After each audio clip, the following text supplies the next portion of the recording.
Hello అండి. నేను మా ఇంట్లో ఉన్న వాటర్ బాటిల్స్ ఎలా క్లీన్ చేసుకుంటానో టిప్ అనేది చూపిస్తాను చూడండి. అసలు వాటర్ బాటిల్ లోపల డిష్ లిక్విడ్ కానీ ఏది ఏసి క్లీన్ చేయకూడదు. మనం ఇంట్లో ఉన్న వాటిలతోనైతే చాలా బాగా క్లీన్‌గా చేసుకోవచ్చు.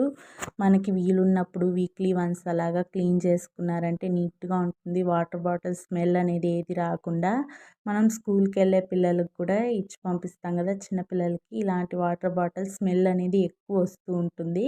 ఇలా హాఫ్ లెమన్ అయితే స్క్వీజ్ చేసుకొని 1 table spoon rock salt, 1 table spoon వంట సోడా, ఇంకా 1 గ్లాస్ వరకు హాట్ వాటర్ అయితే ఏసుకొని క్యాప్ పెట్టేసుకొని కొంతసేపు షేక్ చేసి పక్కకు పెట్టేయాలి. కొంతసేపు తర్వాత క్యాప్ తీసి లోపలున్న వాటర్ అయితే త్రో చేసేసుకొని మళ్ళీ ఫ్రెష్ వాటర్ అయితే పట్టుకొని షేక్ చేసేస్తే క్లీన్ అయిపోతుంది. లోపలున్న జిడ్డు స్మెల్ అనేది మొత్తం వచ్చేస్తుంది బాగా నీట్‌గా. ఇంకా బయట పక్క మాత్రం కొద్దిగా స్క్రబ్ వేసుకుంటే సోప్‌తో సరిపోతుంది క్లీన్ చేసేసుకుంటే. ఇలా వాటర్ బాటిల్ చూడండి కొత్తదిలాగా ఎలా వచ్చిందో. ఇంకా క్యాప్ తీసి కూడా చూపిస్తా. లోపల పక్క కూడా చాలా బాగా నీట్‌గా వచ్చేసింది. ఇంకా మీరు కూడా ఇలాగ మీ ఇంట్లో వాటర్ బాటిల్స్ ఉంటే ఇలా ఒకసారి ట్రై చేయండి. Thank you.